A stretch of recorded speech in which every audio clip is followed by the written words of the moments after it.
Hello YouTube and people of the interwebs, welcome back to another Doctor Who news video. Today we're going to be, as ever, discussing a variety of new topics because the new Doctor Who magazine came out and that always means there's a whole host of discussion online, plus a bunch of stuff not related to Doctor Who magazine. But let's stop with the waffling and just dive straight in. First up from the Radio Times, Doctor Who showrunners unite for exclusive Radio Times festive shoot, and we've got a whole host of, in my opinion, relatively funny pictures of Russell T Davies and Stephen Moffat just sat in a very Christmassy setting. A lot of people online were complaining about, oh, where's Chris Chibnall? This isn't just a showrunners unite thing. I know that's what the title says, and I know it says the two showrunners, which I've seen people get annoyed at, but there's no reason to get annoyed. This is very clearly publicity for Joy to the World.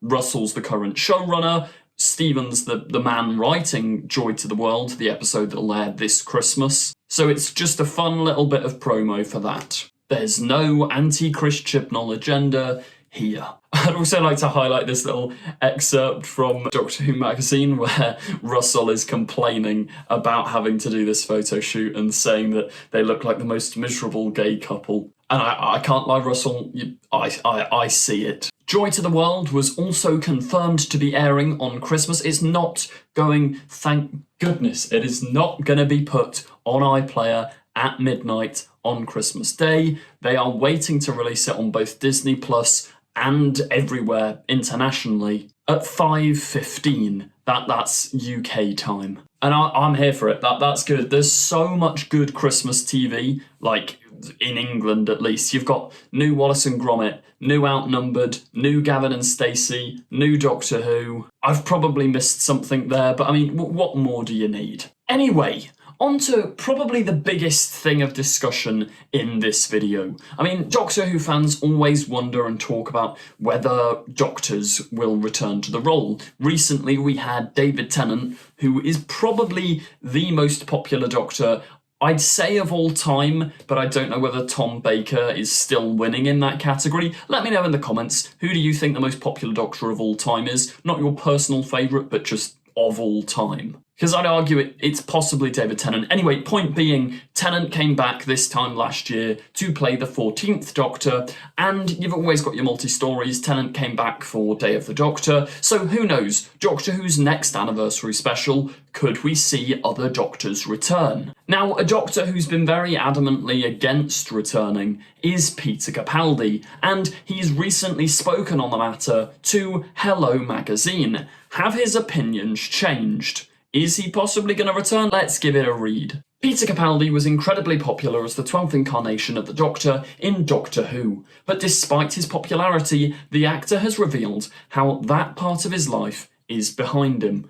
I mean, that's not sounding tremendously promising. I would also just like to put my personal stakes down on the table. Capaldi is by far my favourite Doctor, and I want more content from him. I don't want it to be rushed or rubbish or anything. And even if it's Big Finish, I think Peter Capaldi doing more episodes would be the only thing to properly draw me into Big Finish. Like, I just don't have the time or the money to invest in Big Finish, but Peter Capaldi, I was very close with Christopher Eccleston. Peter Capaldi would just about push me there. Although previous Doctors have appeared on anniversary specials, Peter exclusively told Hello that nothing would convince him to return to the BBC show. He says, "I'm still a huge fan of Doctor Who.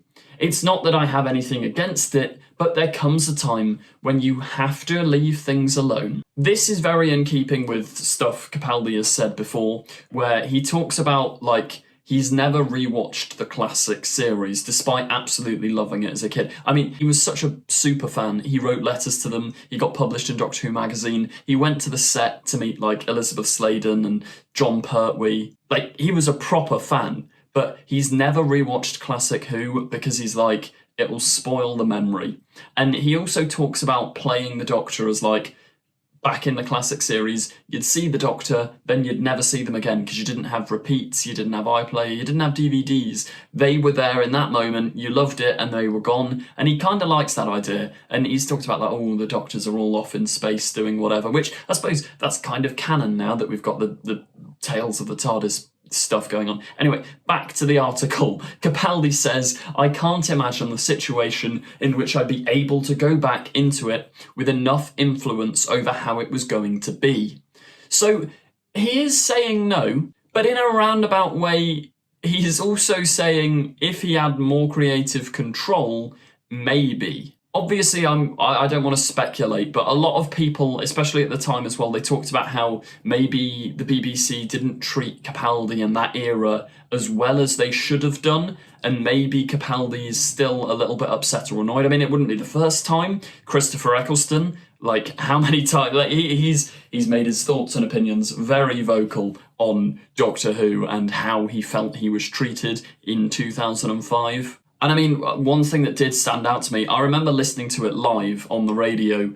Capaldi just dropped out of nowhere in January on a random podcast. I think it might have been the Radio 2 or something. He just dropped that this is my last season of Doctor Who and I'm never coming back. And that wasn't originally the plan. They wanted the audience to think they were keeping him on and then do a dramatic reveal when he starts to regenerate in Series 10. There were loads of talks about that. But Capaldi kind of went against the BBC and just did his own thing. And it does make you wonder, is there a reason he did that? And if he's saying here about how he wants more influence and creative control, what could that lead to? And maybe he was asking for this towards the end of his tenure as well. I mean, bringing in the First Doctor, the Mondasian Cybermen, all of that was very much what Capaldi had said he'd wanted. Even his final words, don't get me wrong, he's my favourite Doctor, but... controversial take. I've never been a fan of "and children can hear your name if their hearts are in the right place." All of it's what does that mean? It kind of comes across to me like the Doctor is on his dying breaths and going a little bit crazy, which that's my headcanon, but I know those lines were written by Capaldi and he asked Moffat for that to be put into his regeneration.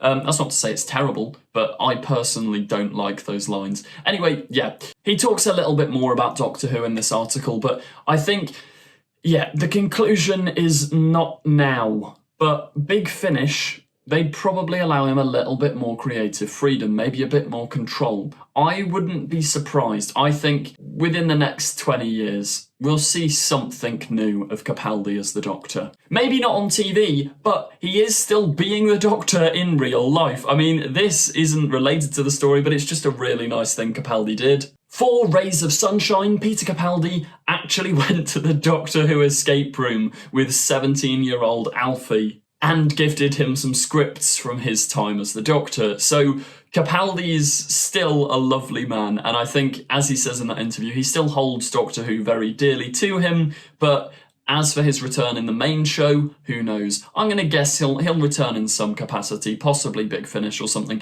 way in the future, but for now, I think, sadly, that there's no more 12th Doctor. And finally, we've got this little update from Doctor Who magazine. If you want more updates on the upcoming series and Joy to the World, make sure you subscribe to the channel and turn on the notification bell. I've got another video coming out tomorrow with theories, speculation, loads of cool Doctor Who-y stuff, so make sure you're subscribed. Anyway, what we've learnt here is the Bad Wolf team is currently working on 14 episodes in total. Now, before you get excited, that is 8 episodes of Doctor Who. 5 for the War Between the Land and the Sea. I said 8, I mean 9. Include the Christmas special, which I presume they're including Joy to the World in this. Then you've got 9 Doctor Who, 5 War Between the Land and the Sea. Russell says that Christmas 2024 is ready, and obviously so is episode 1 and 2 of season 2. Introducing Belinda Chandra. They were signed off on May 13th. I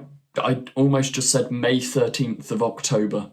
Monday, the 13th of October. I mean, I suppose that could be a date within Doctor Who's canon. There's something going wrong with time. And if you want a Christmas guessing game, an acronym for the title is TRR, which leaves us 12 more episodes to go. Onwards. TRR. Now, a lot of people on Twitter noticed these from the filming photos of Doctor Who Season 2, Episode 1.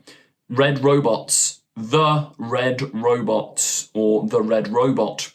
Is that what TRR stands for? Let me know your theories in the comments down below. As ever, if you did enjoy this video, please do remember to like, comment, subscribe, and share. It really helps me out a lot. And I hope you're having a good December. I felt a little bit like Holly Willoughby there for some reason. Are you okay? I hope you're okay, because we're okay. Or whatever it was she said. Thank you for watching, and goodbye.